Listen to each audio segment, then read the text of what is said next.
The brain. Man, that'd be a fascinating career to work in the brain. We should think about that. Yeah, it's the best. Maybe that's what the podcast should be about, is just the brain. Perfect. Jake's brain. We'll end every episode with a big I don't know. So who knows? It's the brain.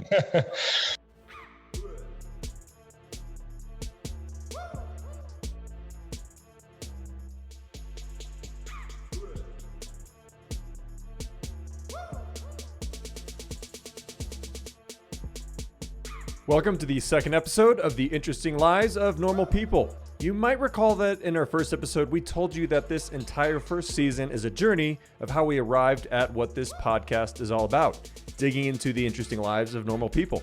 This episode is really the beginning. It's our first interview with a guest, Dr. Jessica Stern, a psychiatrist. At this point in our journey, we didn't have a name. We were asking our guests to guide us in discovering a podcast focus, and we were in search of our interviewing vibe. So we start out, maybe fittingly, talking to a psychiatrist about this longing we talked about in episode 1. In this episode, we talk a lot about passion projects, and I learned how normal this longing is from a human development perspective, and we'll unpack that a bit. Also, we talk with Dr. Stern about why people aren't passionate and typical hurdles we trip over when pursuing passion projects, which is really intriguing.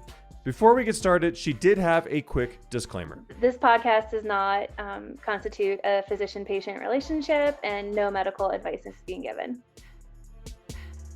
We hope you enjoy the real first Interesting Lives of Normal People with my wise friend, Dr. Jessica Stern. Hey, welcome everybody. This is the second episode of the podcast that currently does not have a name. Jake That Show. is the- Big Show. Not the Jake Show. I am joined by Ryan Holdeman. Hello, Ryan. Well, hello there. And Ryan. I'm glad to be Finley. on Jake's show this week. This is not the Jake Show. I am Jake, but this is not my show. Ryan Finley. Hello, Ryan. Hello, everybody. Also known as Finn. Today, we are joined by Jessica Stern, Dr. Jessica Stern, MD, a psychiatrist in Denver, Colorado, where some of us sort of reside. Hey, Jessica. How are Jake. you? I'm doing well. Glad to be here.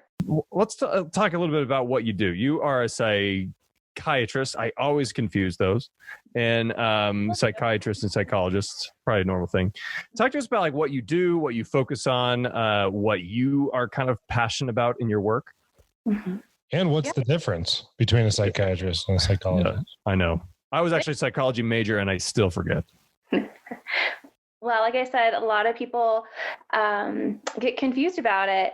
So there's a lot of overlap between psychiatry and psychology. The main difference is in the background of training. So I did the traditional pre-med undergrad route, and then did 4 years of medical school with the full comprehensive medical training, and then did a 3-year residency just in psychiatry, and then a 2-year fellowship subspecializing in child and adolescent psychiatry.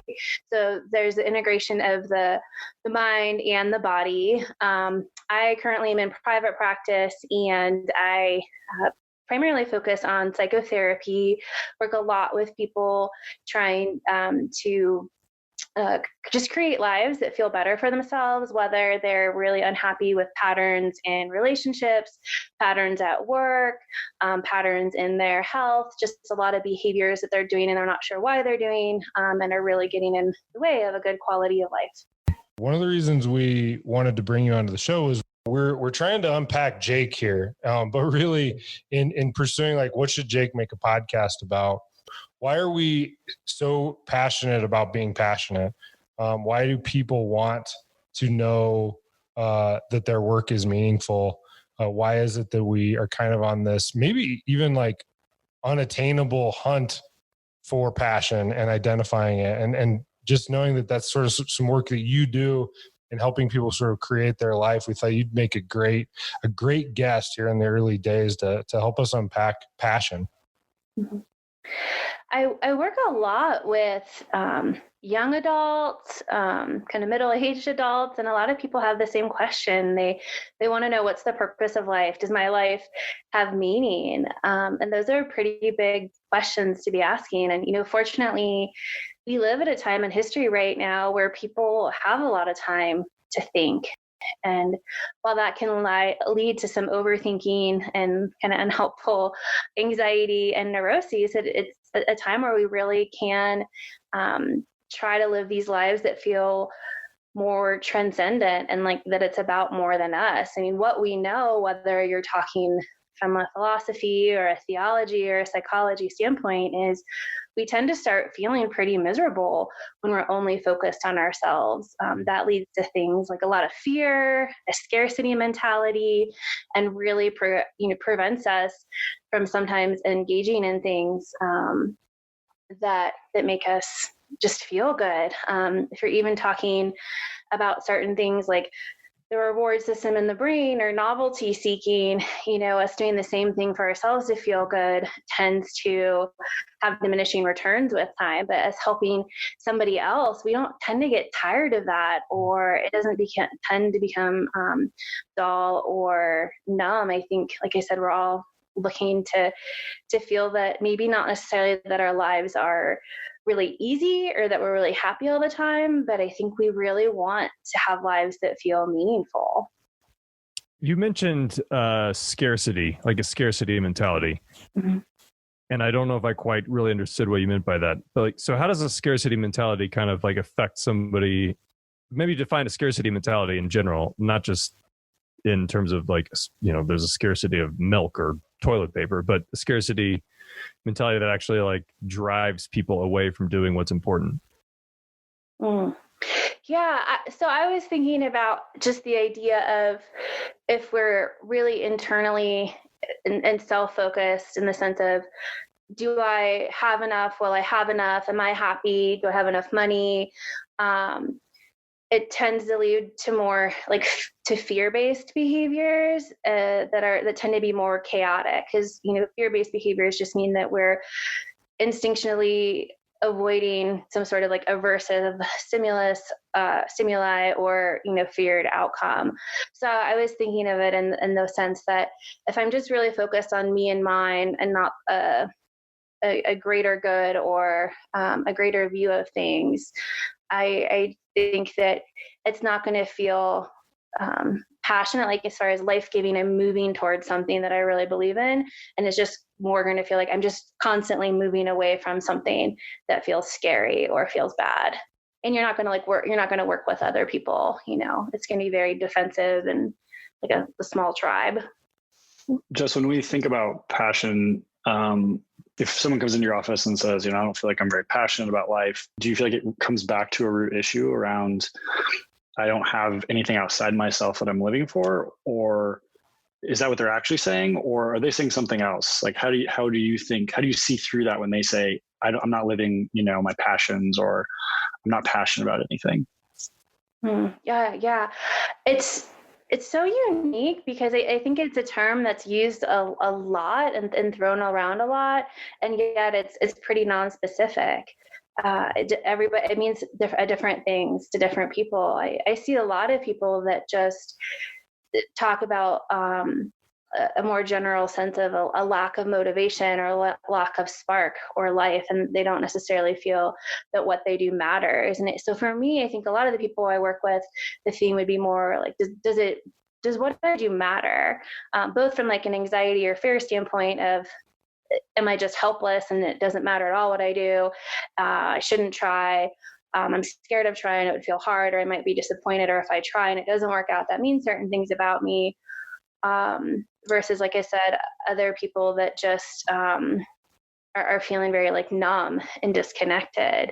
And, I hear a lot from people that they're not really enjoying life. And it makes sense to me because they're leading really numbed out lives. Our ability to access things that numb us out, and it's just kind of unparalleled at this time in history. We have unlimited access to, assuming you have the resources, you have really easy access to food, to alcohol, to pretty much any substance, to TV shows. I feel like a lot of people don't even know what their passion is because they're spending so much time not thinking or not feeling about anything. I think part of it is that that suffering is inevitable for people psychically in some ways. And even if you have good, easy lives, you're going to ask questions of, am I content? Am I happy? Is this all that there is? And those questions tend to make people feel really uncomfortable because they're scary questions to ask. You don't know what the answer is. And you don't know if, as you seek these answers, is it going to rock your whole world and do this very inconvenient, disruptive paradigm shift? I have a thought that might take us off the rails here. Yeah. But is it that we spend so much time at work, and then modern work is often a hierarchical structure where you're not doing your work while you've got work at home. Like, you've got kids, you've got a spouse, you've got a home, you've got work that's like your work.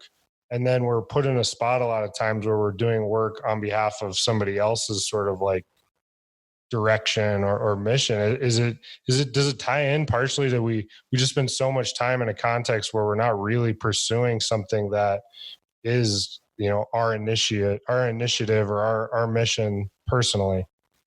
Yeah, I think that's possible, especially with the idea that, people are happier, more productive at jobs, even if their task is relatively mundane, if they know how it fits into the big picture and that there's a purpose to it. If I know I'm making like a bolt for a fighter pilot, that's going to give me a lot more satisfaction in the job than if you just tell me to make a million bolts, And I think social isolation as well really plays into, like I said, people just feeling very disconnected and adrift. And, historically, a lot of people found their meaning in their communities, not just their immediate family, but extended families. And in America, we don't have that as much, So I think most people that I see and work with, they're presenting not so much trying to find their passion, but more of experiencing this emotional pain or this emotional suffering or discomfort, and trying to find their way out of it, and hope that finding these things will alleviate some of it. I remember when I was traveling in Vietnam one time, that I was walking on the street, and there was lots of people like this, but I don't really know what they're called, but it's a lot of times women, sometimes men, carrying these huge buckets, usually of like pho or something like that. And they had a stick over their shoulder, resting on their shoulder, and there's like 2 buckets of soup or whatever product or whatever food they're trying to sell. And they'd be moving from, one location on the street corner to another. And I remember watching them and just thinking, like, how often are we saying, like, ooh, is my job satisfying to me right now? Maybe I need to find a new job. And I'm like, these people don't have the luxury to do that. I mean, they're just thinking, I have to sell this pho or whatever product by the end of the day, like, or by the end of the week. Like, they don't have time or room to think about passions. And so, like, there's sometimes I kind of wrestle with, is it healthy to think about like passions? Is this something we should be pursuing, or should we just kind of be happy with the fact that we're taking care of our family and contributing to the community around us and having some sort of sphere of influence? I guess more than anything, like, what do I do with that thought? And that's something I wrestled with for years, between like, I have the capacity to think about, hey, I could do a podcast if I find some spare time to do it, versus, hey, I'm just trying to survive literally day by day. Dr. Stern, I'm sure you have an answer for us that is dead on the money here. Yeah, so provide some insight, please. Go. I think a lot of people would use the terms like passion and happiness almost synonymously, or maybe not synonymously, but interchangeably, right? I want a happy life. I want to feel good about my job. I want to feel good about my family, and all of these things where, again, I don't think there's no way that you are going to be able to maintain a 10 out of 10 level of like emotional intensity or satisfaction or drive or passion about anything long term, right? It would be meaningless. It has to come and go a little bit. So I think some of the people that I've worked with and the people I know personally that have lives that I would really want to emulate are people that have this more kind of quiet contentment or this quiet reassurance that they're building lives that feel really worthwhile to them and really purposeful. And that doesn't mean avoiding boredom. That doesn't mean avoiding pain or discomfort. It means that they have been very thoughtful and have really considered how they want to live their lives, their relationships, and make a bunch of tiny kind of boring, unsexy choices that line up with that. So I do sometimes push back against the idea of passion, because you should, almost by its definition, you would think passion is relatively brief, right? These brief interludes, not a high sustained emotional state or emotional experience. So as we're trying to, obviously passion, we're finding is a bit of a moving target, a little bit hard to nail down. You're kind of talking about a theory that's out there about this. Can you sort of explain that to us? And obviously there's a lot of people who know more about this stuff than we do. Yeah, there's many great resources, but an often mentioned theory in the psychological world comes from Erikson, who is an ego psychology psychologist, and he talks a lot about the different really important developmental tasks at different ages and different stages for you to continue to develop appropriately and not get stuck, so to speak, or to have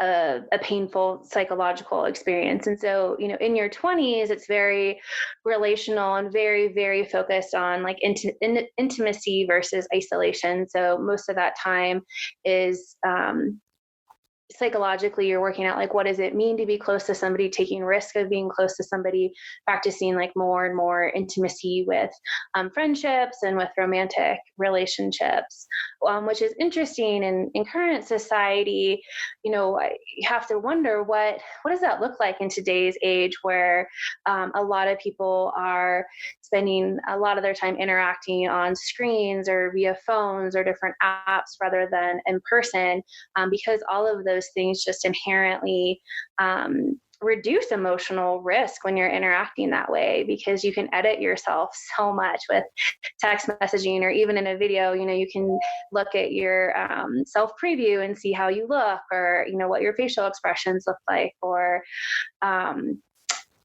it's just the live person interactions take so much more of an emotional risk than a lot of people are getting practice with today.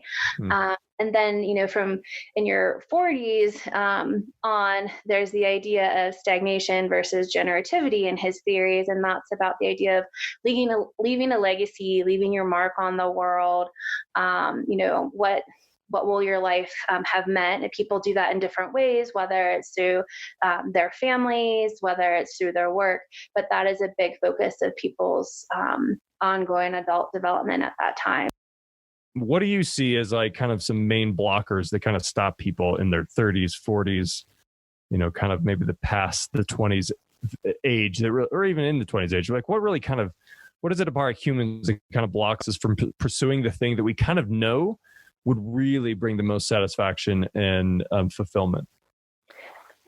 I think because it's really hard. And like I said earlier, it usually requires a succession of really like small, consistent choices that in the moment don't always feel that good or don't feel that exciting. I mean, it's just like the idea of inertia too. It's so much easier to stay where we are than do these changes. It's hard, like unless you have direction and a pretty clear idea of where you want to go, it can feel really chaotic or helter-skelter and like an inefficient use of your energy to get started. One of the things that Ryan said earlier is just how many opportunities we have right now. And really, we know that humans don't do well with like a plethora of choices. They they need a few options. We just tend to get short-circuited when we have so many choices to make. And so the fact that there seems like there's unlimited directions or unlimited options can tend to keep us stuck, because that can really overwhelm us mentally and emotionally. Another thing is that we all tend to stick with what feels familiar, because what's familiar tends to feel the most comfortable, even if it's not the best thing for us. So, we'll stay in situations that maybe really aren't that satisfying to us, or even situations that make us feel overtly bad just because they're very known. They're very certain. We know what to expect. It doesn't take as much energy to stay in those circumstances or those states. And I think, one of the things I mentioned earlier, I think we also have access to things to really easily numb us out. So I start thinking, I think I want to become more involved in the homeless population. And then thinking, if I'm someone that thinking about how to do that makes me feel kind of overwhelmed or stressed out or uncomfortable, it's really easy for me to just kind of numb out that thought and feeling by watching a few TV episodes or doing something else to avoid it. I was watching the Last Dance documentary, and in maybe episode 8, maybe 9, something like that, Walter Jones, who wrote a book called Rare Air about Michael Jordan, brings up that the thing that he thinks is the differentiator about Michael Jordan is that he's not afraid of failure because he's in the moment. He's not playing out all the scenarios if it fails, this is what it'll feel like. If it succeeds, this is what it'll feel like. Is that a thing? Is that maybe part of it? Is we, with familiar things, we're not asking any of those questions. We just keep doing it. And then with new things, we're playing out too far into the future and almost talking ourselves out of it, because we're going, I want to start a business. And then we go, I'll never be able to start a business. I'd never be able to blah, blah, blah. And we play it out and talk ourselves out of the risk to begin with. Yeah, because it presents all that uncertainty and all that unknown. And again, we as humans are pretty wired to, from a survival standpoint, to avoid the unknown. It's safer for us to stick with what's predictable. So there's this more, primal mechanism in our brain that unfortunately we end up making a lot of choices based on, because I feel uncomfortable, I do this thing, I feel better, I feel relieved. But the thing that we did is often not in our own best interest, So if I really want to, run a marathon, I think about, I should, run tonight after work. I'm really tired, I don't feel like doing that. I stay home and it feels kind of good to stay home.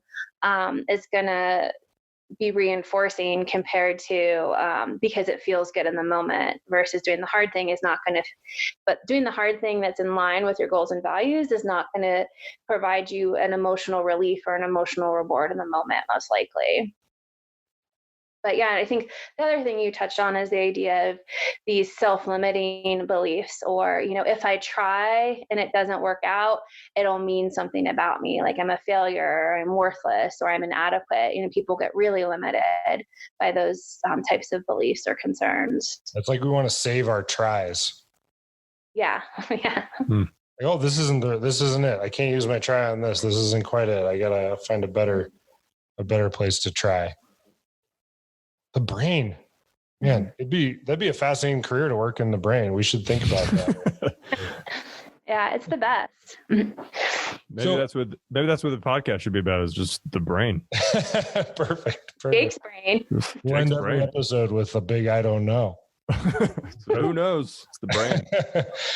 Well, what would you encourage us to really do to start to try to zero in on our own passions? I know you kind of do work to help people create with intention, and kind of the next phase of their life. What if I'm say I'm a host of this podcast and I'm trying to zero in on my passion, and you can tell me, what do I go do as soon as we stop? What should I do? I always encourage people, if they're in a space in life where they have the emotional bandwidth and the emotional stability to explore these questions, I really encourage them to look like philosophically or theologically, what do you think is the meaning or purpose of life, to have more of a cohesive conceptualization. Because like I said, I think if we just focus on passion, sometimes that can focus too much on how we feel and not something that's going to be really sustaining and enduring across different life stages or circumstances. And, our feelings are going to come and go. That's just what they do. So I encourage a pretty intense cognitive engagement in this process. Like, what do you really believe and why? And again, like, you have to be in a pretty good space to do some of that, because it's really destabilizing, disorienting, dysregulating work if you're diving into it. And then, a little bit more concretely, we talk a lot about the acceptance and commitment therapy ideas of values and commitment to action, with the idea of like, do you have a really clearly defined idea of like what your values are in life, and are most of your choices on a day-to-day and week-to-week basis lining up with your values? I think 5 and 10 year plans are kind of worthless if someone's like has these black and white things of like, oh, I'm going to be a CEO by the time I'm 35. Like, you could or couldn't, but there's so much that's out of your control at that point. Like, what if the company you're working at goes bankrupt, even though you're perfectly teed up for that? Or what if there's nepotism, whatever it is. But if your value is, I want to be really invested in my career and an expert in my field or in my content area, that's something you have a lot of control over, and you'll be able to make a lot of decisions in line with that value or goal. So I think really we have a finite amount of resources, right? We have a limited amount of like money, of energy, of our emotions available. And so there's a lot of really worthwhile goals and values out there, but you're going to have to focus them down and distill them down into something that you can really make decisions around to drive the trajectory of your life towards something that you really believe in. Yes, it sounds like you're saying step one is take inventory of yourself. Like, do you have the emotional capacity to dig into these questions? Mm-hmm. Do you have any advice on how to take that inventory for step one? When you think about asking really hard questions and not knowing what the answer might be, is that something that you can really sit with and tolerate for a prolonged period of time? Or does thinking about that stuff immediately drive you into wanting to do something to avoid it? So if I cried last night, that's probably not a good idea for me to start that tonight. I should probably wait a couple days. Well, I mean, that also, but for you, that might mean you're crying less. I mean, we'd have to look at the whole point. That's actually the whole month. I don't know. I'm a crier normally, but it didn't happen all day. So yeah, it's just an evening. Hey, that's nothing. Right. And then you said step 2 now is like to start to ask yourself some really important questions, like some anchor questions. It sounds like, well, like what do you value, and not necessarily what do you value right here, right now, but like what are the arc of your life? What are things that you want to have on your bulletin board of life saying you kind of stuck to or you pursued? Yeah, like I said, for me, it's so much more about the idea of like, does your life does it feel worthwhile, or does it feel meaningful to you? And the thing is, I don't think any of us are going to have lives that feel worthwhile or meaningful if we're doing things that we don't truly believe are important, or maybe like aren't in our top 5. Like, there's a lot of things that I think are really good and worthy endeavors, but if I invested a lot of my time in, I'm not necessarily going to get that sense of fulfillment. I think you can also zoom out more and just thinking about what's a life that would make me feel really motivated to get out of bed to start the day, or a life that just even the idea of like, what would a life worth living look like for me? And sometimes it's hard to start with ourselves if we just feel really stuck or blank. And so, I mean, there's a lot of people that I've observed that even if we had different career goals or different education goals or different family goals, like the way they lived their life and the things that they prioritized really excited me or really inspired me. So I think looking around you too, like who do you think is living life well and why? I think we can easily identify those people, I think, but sometimes it's hard to be like, well, why? Like what's different about them from the other, 100 people? Cool idea. Like think of someone you aspire to be or you look up to and say, what are the things that they value? If you're having a hard time sort of just pinning down your own values, that's cool. And then I think you're saying kind of step 3 then is we only have so much capacity in our lives. And so there's a lot of good things that can't end up on the list. So you've got to vet that priority list and say, should the new thing take a slot? And what's the thing that needs to get bumped out of the top 5 to create room for it? Like, kids, bump the kids out. If they're in the 5th slot, get them out of there. Get the new one up there. Start your multi-million-dollar business. Got it. Yeah. That's cool. Yeah. And I feel you mentioned something before we started recording about how a lot of times, and I know we're kind of running short of time. A lot of times with your clients, you really try to guide people in thinking in terms of their values and not just their emotions. Mm-hmm. Can you just kind of expand on that just a bit? Yeah. Like I said, emotions are going to change, sometimes from morning to afternoon or from like day to day. And they're important to pay attention to. They can tell us important things about ourselves or what's going on in our world. They're very valid. But you don't want to necessarily make your choices solely based on emotion. People like dialectical behavior therapy, which is a very famous form of behavior therapy, talks a lot about wise mind, where you want to make choices where you're integrating like what you know to be true and what you know to be very, reality based from an external perspective, as well as what feels like, authentic and true and good from your perspective. So you really want to integrate them. So you can't do one to the exclusion of the other. But I think a lot of our world, because a lot of people's lives are again, we have this luxury to sometimes just do like what feels good. A lot of people have to go to work no matter how they're feeling, but there are some people that they don't feel like going to work and they have like parents to pay for them or other forms of income. They have this ability all of a sudden to make decisions based on their feelings, and so like if they don't feel like going to work, they sometimes don't. And I think we have this idea in America that if something feels really uncomfortable or if it feels really doesn't give us pleasure in the moment, that we shouldn't do it. And we can all see big picture that really would not get any of us, our lives set up to feel very good to us in the long run.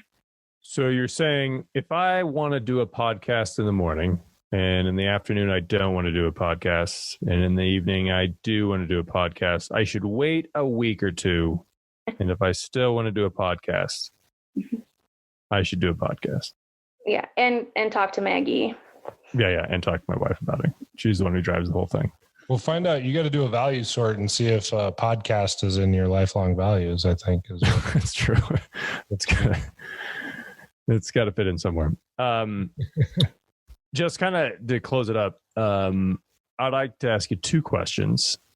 One, what are some books or book that you recommend, whether it's related to what we're talking about or not? Just some things that you're like, this is just something I feel like people should read, or it could also have to do with what we're this conversation here. Yeah, several books come to mind. One would be Atomic Habits. It's not like kind of like this heart, like soul-based book, but it's really good to show people how, if they want to change habits or behaviors, the things they have to kind of get, the rituals that they have to set up, the habits, the routines, how their life needs to be kind of positioned in a certain way to get to the change that they want. I think it can be really empowering, especially for people that feel like they've set a lot of goals or they set a lot of New Year's resolutions and they haven't come to fruition. Another one would be The Happiness Trap by Stephen Hayes. That talks a lot about some of the concepts I talked today about acceptance and commitment therapy, especially this idea of, committing to your values and your goals. I think Coddling of the American Mind by Jonathan Haidt is really interesting too, with some of these concepts and some things that are going on culturally for us, especially, he juxtaposes these things against some kind of like ancient wisdom from prior civilizations or society, or different theological ideas. And then the other book, which I'm kind of hesitant to talk about because he's pretty dogmatic and very anti-medication, even though I think that can be a really helpful thing for people when they're struggling with depression or anxiety, is the book Disconnected, which talks a lot about how just, again, like the way our current society is set up, how disconnected people are and how much that does just breed this discontent and feelings of sadness and anxiety and lack of meaning. My second question is, because this is a podcast on trying to figure out how to make a podcast and make it meaningful, what are some things that you love or hate about podcasts? Or like, what is it in a podcast that you're like, I hate it when they do this, or I love it when they do that? As a psychiatrist, I love curiosity. And I think to truly be curious, you have to be able to spitball a little bit and throw some spaghetti against the wall and see if it sticks. And so I like podcasts that really engender a lot of curiosity. And I think that's partly because it requires a lot of humility on the part of the host. You really can't be peacocking or really arrogant or showing off when you have just this heart or posture of curiosity. So those are the ones that I like. I really like a mixture of kind of anecdotal, expert discussions, as well as trying to bring in more kind of research or science behind it, just because I think we live in a world where everyone has opinions and it's really easy to share those opinions. But I like to hear more about why someone thinks that and what is backing it up for them from their perspective. That's cool. Yeah. When I was, even as you were going through that, I was thinking about how I built this podcast, Armchair Experts, and the WTF podcast, all as examples of part of what makes those things hum is the host isn't ever, even if he is an expert in the subject, he's always deferring to the expertise of almost teeing up the expertise of the interviewee. Yeah, I like at the end of Armchair too, how they do a little fact check and correct things, because it's so easy to accidentally misrepresent something, or give incorrect information accidentally. And a sense of humor. And the other thing, which you guys have in spades, and the final thing is obviously good radio voices, which, this podcast. Oh, yeah. Really, and microphones. One of those. Yeah. Yep. Mm-hmm. So mine doesn't, I've always worried my voice puts everyone to sleep. I'm getting sleepy over here. That's for sure. Yeah, we got to keep these things short, because otherwise I'll fall asleep when I'm talking. We're going way over. Well, so then you have any expertise in podcasting? What type of software should we use or anything like that? No nuts and bolts. Jake's got it all, right? Right. So look at that hot mic he's got. Look at this mic. So Shure 7MB. Did you have that already, or did you buy that just for this endeavor? I cannot confirm nor deny that my business bought this mic. What about you, Ryan? What about my mic? I bought my mic. Oh, the business of Ryan Holdeman bought this mic. Oh, yeah. Yeah. Oh, and I actually, so to your question, I bought this mic actually because my grandpa is 96 and almost died a couple weeks ago, and then he didn't die, which is a long story. But my grandpa has been a pastor for 74 years, and I thought, if he's 96, right? He's not going to live that much longer. And I thought, I got to start capturing some of his thoughts. So I actually bought a bunch of stuff to go do a podcast with my grandpa. Oh, wow. That's cool. That's cool. Yeah. So keep your eyes out for that. We'll call it Jake Show 2. Can I be the host of that one too? No, but we'll reference you a lot. Oh, cool. Yeah, thank you. Jess and I have known each other a long time. Had lots of gone through lots of up and downs in a lot of different ways. And with each other. Say what? Not with each other. No. I'm just saying, like, we've experienced a lot of different things in life. I can feel the tension to this call. That makes sense. Oh yeah. Or call podcast. Yeah, not a call.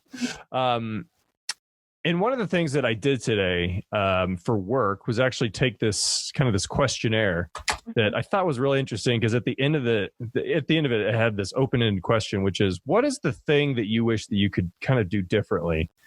And it said, in other words, what is the thing that is always on your mind? And I thought about that, and I answered it with, I think that I'm always feeling like I need to do more and wondering if I need to do more. Should I do more investments? Am I spending enough time and playing enough with my kids? Am I doing enough like passion projects? Am I working hard enough? Am I doing enough on my house? Am I spending enough time with my wife? Am I, like, all these questions? And I feel like the answer I kind of come back to is like, you're not doing enough. You're not doing enough. And this is literally something I just kind of had this idea today. And any thoughts on kind of like that driving force, or that question, or that perpetual, you are not doing enough? I mean, it's a hard treadmill to be on, because it's what would be enough. Like, I don't think you're ever gonna to feel like there is. And I think this is a time where, again, like maybe doing some values work would help you, because there's probably a lot of things that you're doing that are worthwhile and valuable, but they're stretching you a little too thinly, and so maybe there's some things you can outsource or let go of. I mean, in general, like, the idea is if someone's so focused on like productivity or production, or like not feeling like they're doing enough, the idea is like, what happens if you're still, like, what thoughts or feelings come up if you're not doing those things? Because really a lot of those things are just like external validation, right? Like, well, I'm not sure that I'm like responsible enough. Oh, I can reassure myself that I'm responsible enough because I have like this much money like saved for retirement, or I'm, not sure that I'm like a good enough dad. Well, I can reassure myself that I'm a good enough dad because I, did XYZ with my daughters this week. I think some of it is just like the questions behind it. Like, what does it mean to be a good dad? What does it mean to be financially responsible? Like, all of that stuff's really interesting to me. And I think just another piece that you're getting out with the Erikson theory is that we're really bad at seeing that third dimension of time. There's that old saying of, essentially, you can get way less done in a day than you think you can, but you can get way more done in a year than you think you can. And it's like, we just don't, when we make to-do lists, we don't like spread it out over a year or over 10 years or over a career. We're just always like, if I'm not doing all of it right this second, that's me being a letdown or whatever. And I read this, I'll have to find this article so we can put it in the notes, but this career coach who said, and this tied into Erikson's theory, from 22 to 40, you should just diversify your skill set.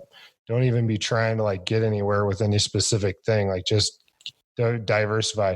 40 to 55 is really where you're in the money, that like 90% of the money people make on average comes between 40 and 55. It was like an insanely high percentage. And then 55 on, that's where you do your meaningful give back, coach other people, help them aspire to their goals, that sort of a thing. And that what outside of whether those stages are right or whether you should wait till you're 55 to do anything meaningful or whatever, I think the concept of think about this third dimension, that's like, there's more time than you think. When you're 40 years old, you're not even halfway through your career. Like the part of your life where most people do their work. At 40, you're not even halfway there. And you've developed a lot of stuff, a lot of skills, a lot of expertise, a lot of wisdom. And there's a lot of time left to deploy that. Yeah, that's true. And I think, Jake, earlier I was speaking more in generalities. I think knowing you and loving you as a friend for a long time, you're someone who you just have a lot of depth. and you lead a very self-examined life, and you're very comfortable with your emotions. You're very comfortable with other people's emotions. So I think you ask a lot of questions, and I think you think about things a lot, which is really, really, really wonderful. I mean, it's such a gift to your girls that you're asking yourself, am I spending as much time with them as I should? So I just want to clarify that my comment earlier was more about, like, in general, when people are really like productivity focused or talking about kind of like these external markers. Cause like personally, I think you're someone, you care a lot. You care a lot. You're very conscientious about what you're doing, and you put so much care and thought and concern into your relationships. And so I can see how you would be asking yourself those questions a lot, or frequently at least. Well, this is Jake's show. Well, why don't you close this out, Ryan? Why don't you close this out? Great title. Close this out. All right. Well, first of all, one of the things that this show's about, Jake's show's about, is action items, right? We want to leave people with things to do to take action on this stuff in their own life. Figure out what you should make your own podcast about, and so we'll have like the 3 steps that we got earlier. We'll have some tools in the notes for you to go download and use to start exploring some of these questions for yourself, and keep joining us each week as we kind of move through this and unpack more and more ideas about how to dig into your own podcast or your own passion. All right. Well, thank you, Jess. Thank you for taking the time, for being such a good friend, for being just so good at what you do, and just providing such. One of the things I love about doing this is that, I know we're early in making this podcast, but it's almost like having conversations with friends is forcing me to have better conversations because it's being recorded. So thank you for just contributing your thoughts and just so much wisdom too. For people that are out there that want to kind of reach you, like either on your website or in other ways, how do people actually find you? Probably the best way is just my website, which is www.jessicasternmd.com. Perfect. Great. Jess, thank you so much for joining. Thank you all for listening, and we will see you in the next episode of this podcast that currently does not have a name. Jake's Show. Not Jake's Show. We'll see you later. Bye. Thanks for listening to The Interesting Lives of Normal People. If you like what you heard, we'd really appreciate a good rating and telling your friends. It really helps. The music you're hearing is from our good friend Huga. Big thanks to her. Make sure to go check her out on SoundCloud.